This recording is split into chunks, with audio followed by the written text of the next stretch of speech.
তো গাইস তোমরা দেখতে থাকো, আজকে আমরা ঘুরতে যাবো এক জায়গাতে। তো এক জায়গাতে ঘুরতে যাবো, বহরমপুর বাইপাসে ঘুরতে যাবো। তো যাওয়ার সময় দেখছিলাম স্কোয়ার ফিল্ডে কোনো লোকই নেই আজকে, একদম ভিড় নাই। তো সেই ভিড় না দেখে আমরা চলে এলাম সোজা স্কোয়ার ফিল্ডে।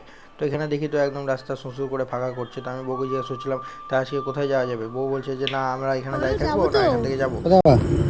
ঘুরতে যাবো না, এভাবে ভালো লাগে। তারপর আমি বলি যে না চলো এখান থেকে তাহলে যাওয়া যাক। এখান থেকে আমরা বেরিয়ে গেলাম সোজা। এখান থেকে বেরিয়ে গিয়ে আমরা সোজা যাচ্ছিলাম এক জায়গাতে ঘুরতে। তো সেখানে ঘুরতে যাওয়ার সময় আমাদের খুব খিদে পেয়ে গেলো। খিদে পেয়ে যাওয়ার সময় আমরা এখানে এক জায়গায় এসে আমরা একটা বার্গার অর্ডার করি। তারপর বার্গারটা খেতে খেতে দেখি যে বার্গারটা খুব সুন্দর খেতে লাগছিলো। তো বার্গারটা খেয়ে আমার তো হেভি লাগছিলো খেতে। বার্গারটা খুব সুন্দর করেছিল। দাম নিয়েছিল মাত্র 40 টাকা। 40 টাকা চিকেন বার্গার তো খুব পাওয়া যায় খুব কমই। তারপর আমাদের বহরমপুর স্কোয়ার ফিল্ডে এখানে সবই পাওয়া যায়।